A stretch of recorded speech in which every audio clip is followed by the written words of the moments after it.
আসসালামু আলাইকুম রহমতুল্লাহ। সম্মানিত ভিউয়ার্স, আশা করি সকলেই ভালো আছেন, সুস্থ আছেন। আজকে আমরা আলোচনা করব পিসিওএস নিয়ে, পলিসিস্টিক ওভারি সিনড্রোম। এবং বর্তমান সময়ে আমাদের যে লাইফস্টাইল, আমাদের যে খাবার দাবার, আমাদের যে চলাফেরার ধরন, সেটা কিন্তু বিগত শতাব্দীর বা আজকে থেকে 20 বছর আগের যে মানুষজন ছিলেন তাদের থেকে কিন্তু সম্পূর্ণ আলাদা। যার কারণে কি হয়, আমরা বিভিন্ন নতুন নতুন রোগে আক্রান্ত হই। তার মধ্যে অন্যতম একটি সমস্যা হচ্ছে এই পিসিওএস।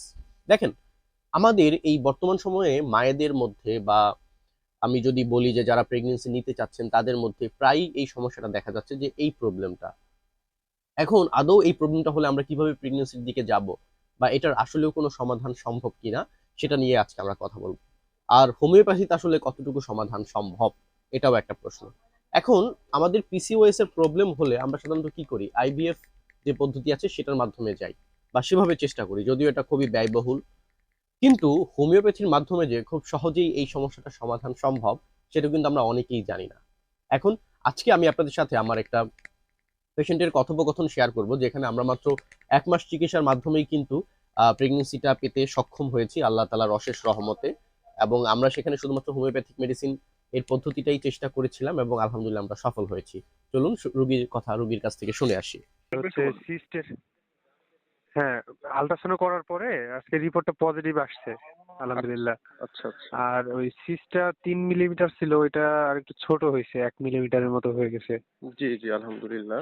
আমি মূলত উম, সিস্টের জন্য ওখানে ওষুধ দিয়েছিলাম, 2টা মিল করেই। হ্যাঁ হ্যাঁ, এখন একটু জানার বিষয় যে ওষুধটা কি কন্টিনিউ করবে কিনা। আলট্রাতে আপনার বয়স কতদিন আসছে, প্রেগনেন্সি কতদিনের হলো? বয়সটা তো জিজ্ঞেস করি নাই আমি, তো ও তো বাসায় পাঠাই দিয়েছি, তো বাসায় যেয়ে আল্ট্রাসাউন্ডটা করছে, আমি একটু তাহলে জানতে হবে আমার। জি জি, আচ্ছা ঠিক আছে, আপনি জানেন। আর মেডিসিন এখন আর কন্টিনিউ না করলেও হবে, যেহেতু প্রেগনেন্সিটা চলে আসছে আল্লাহর রহমতে। জি। আপনার কতদিন তাহলে যাবত ট্রাই করছিলেন যেন? আমরা মোটামুটি অনেকদিন থেকে, এপ্রিল মাসের পর থেকে ট্রাই করছিলাম। পরে আচ্ছা। তো হচ্ছে গত 2 মাস আগে আপনার ধরা পড়ছে এটা, সিস্টের পিসিওএস পরে। যেটা সমস্যা, ওটা ধরা পড়ছে। হ্যাঁ হ্যাঁ, পিসিওএস টা টেস্ট করার পরে পিসিওএস ধরা পড়ছে। আচ্ছা আচ্ছা আচ্ছা। যাই হোক, মানে আমারও শুনে খুব ভালো লাগলো, আলহামদুলিল্লাহ। আলহামদুলিল্লাহ, হ্যাঁ। যে মোটামুটি অল্প সময়ে একটা ভালো রেসপন্স খুবই আসলো অল্প আর কি। সময়ের ভেতরে, হ্যাঁ। আমি জাস্ট আপনার ওষুধ খাওয়া মানে লাস্ট পিরিয়ডস হওয়ার পরে, মানে যে শুরু আপনার করছিলেন আর ফার্স্ট। কি। হ্যাঁ হ্যাঁ হ্যাঁ, তো এই 1 মাসের ভিতরে আলহামদুলিল্লাহ এটা আচ্ছা হয়েছে আচ্ছা আচ্ছা। ফলাফল। ঠিক আছে ভাই। যাক, আমি ইনশাআল্লাহ। আসলে ইনশাল্লাহ দেখা করবো আপনার সাথে, হ্যাঁ। জি জি, আল্লাহ ভরসা। তাহলে আপাতত ওইরকম কন্টিনিউ করার দরকার নেই, না তাই না, না, প্রয়োজন যেহেতু। নেই। হ্যাঁ হ্যাঁ, আচ্ছা, ঠিক আছে। জি। ঠিক আছে। আসসালামু আলাইকুম। আসসালামু আলাইকুম স্যার, দোয়া ওয়ালাইকুম করবেন আসসালাম। স্যার। জি জি, অবশ্যই। আসসালামু আলাইকুম।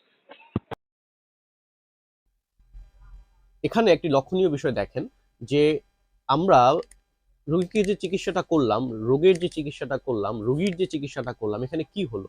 এখানে কিন্তু এখানে কিন্তু আমরা দেখলাম যে পিসিওএস এর প্রবলেমটা কমে গিয়ে, যেখানে সিস্ট হয় পিসিওএস এর, আমরা সবাই জানি যে এখানে সিস্ট হওয়াটা স্বাভাবিক, সেই সিস্টটা কিন্তু কমে কমে গিয়েছে। আগে যেখানে 3 মিলিমিটার ছিল, সেটা হয়তো এখন 1 মিলিমিটার হয়ে গিয়েছে, যেটা আমরা আলট্রা রিপোর্টে সহজেই বুঝতে পারি।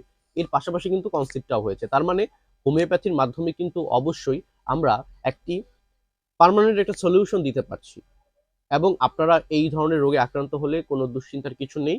আপনারা অবশ্যই আপনাদের আশেপাশে একজন দক্ষ হোমিওপ্যাথিক ডাক্তারের পরামর্শ নিবেন, এবং সহজেই এই রোগটি থেকে পরিত্রাণ পেতে পারবেন। আজকের ভিডিও পর্যন্ত, ইনশাআল্লাহ দেখা হবে পরবর্তী ভিডিওতে। আপনাদের যদি কোনো প্রশ্ন থাকে অবশ্যই আমাকে কমেন্ট বক্সে জানাবেন। আমি চেষ্টা করব আপনাদের প্রশ্নের উত্তর দেওয়ার জন্য। আসসালামু আলাইকুম।